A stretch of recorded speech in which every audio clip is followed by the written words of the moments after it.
Hi, I'm Sean Miner. I'm here to talk to you about my wines, but before we get started, let's talk a little bit about my background and how we started our winery.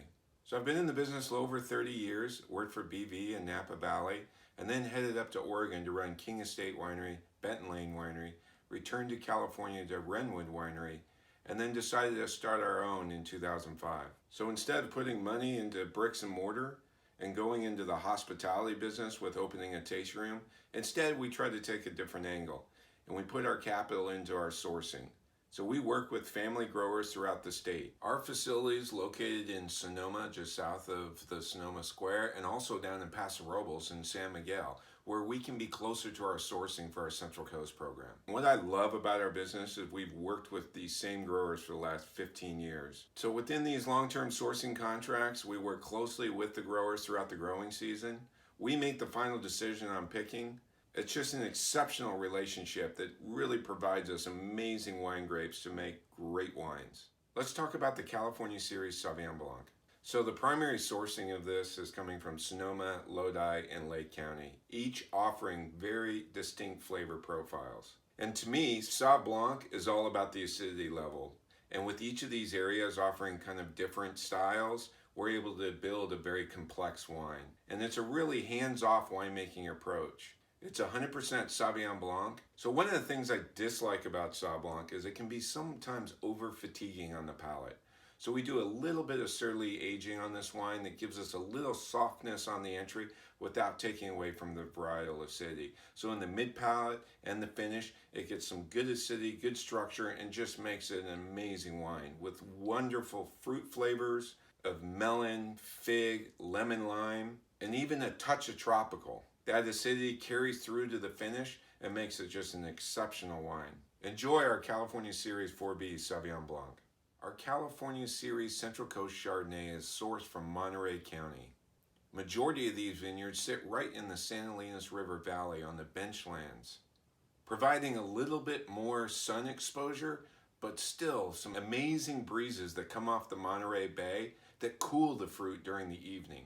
The vineyards planted between 1996 and 97. Most of the vineyards sit on a clay loam soil. So California Chardonnay to me kind of ventures on two sides of the scale. The far right being that big oaky buttery bomb, the far left being that naked Chardonnay. We really try to split the middle. Half the lots are stainless steel fermented, the other half are barrel fermented. So each of these styles provides an amazing nuance of flavor profile and mouthfeel. The barrel side does go through full malolactic fermentation, while the stainless steel sees no ML. So these are blended back together just before bottling, providing a really striking balance between those two extremes on the scale of Chard. The benefits of these two styles combined together just gives you an amazing balanced profile. Aromas of apple, peach, a little bit of pear, give us complexity with some sweet vanilla notes. On entry, it just bursts with some tropical nuances and almost a Granny Smith apple pie with a little bit of nutmeg. And leaving a little bit of that acidity in the wine provides just a very, very clean finish without being over the top and overly flabby. And I know it's a Chardonnay that everyone will enjoy.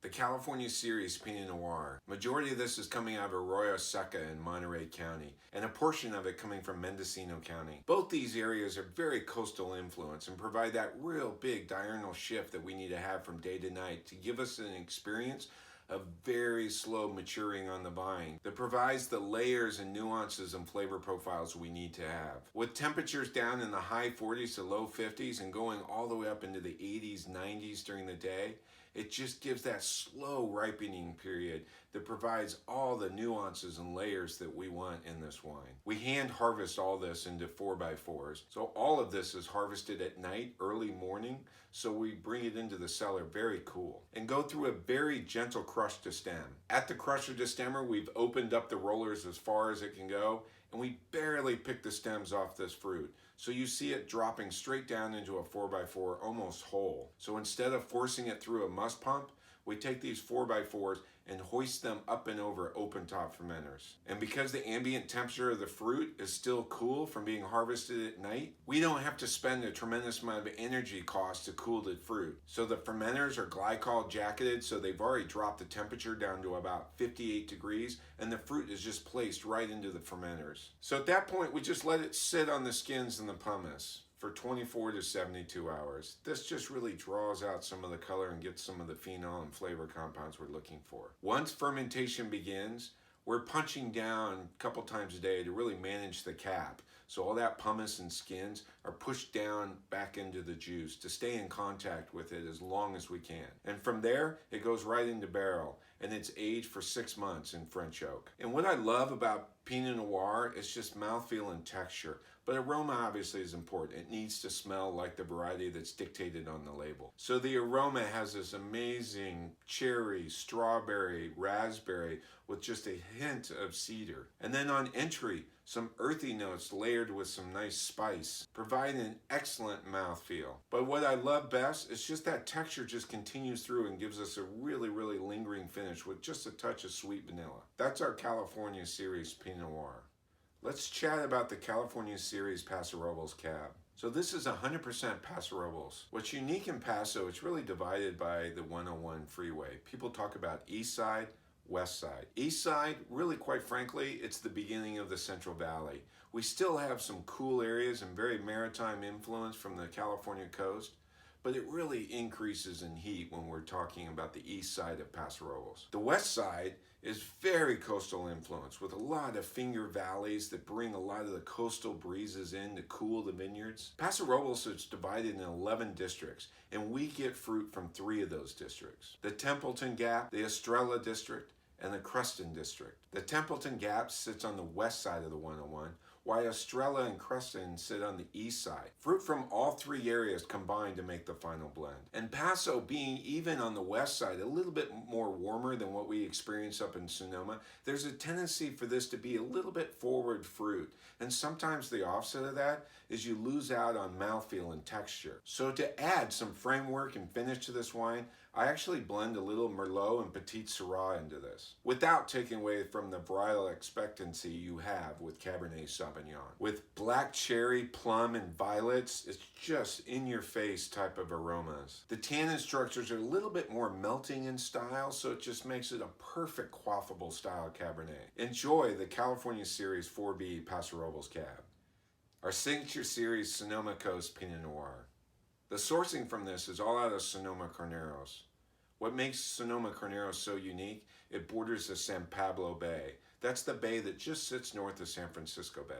And it has these incredible breezes that work off the bay and just lay on these vineyards. So we have these incredible shifts from day to night. Temperatures ranging from in the low 40s all the way up to the mid 90s, which is ideal for growing Pinot Noir.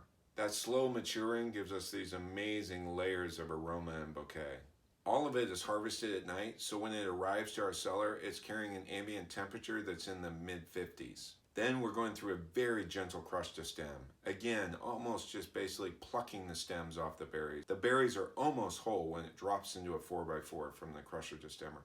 And then we forklift this up and over the top of open top fermenters. The fermenters are already chilled to about 58 degrees, and from there we'll just cold soak for 72 hours. With some of the tanks, we'll also bleed off some of the juice to give us a little bit more juice to skin ratio, providing us extra concentration. Once fermentation begins, we're punching down a couple times a day, trying to manage that cap and making sure that we're getting the skins and pumice all back down into the juice, keeping in contact the whole time.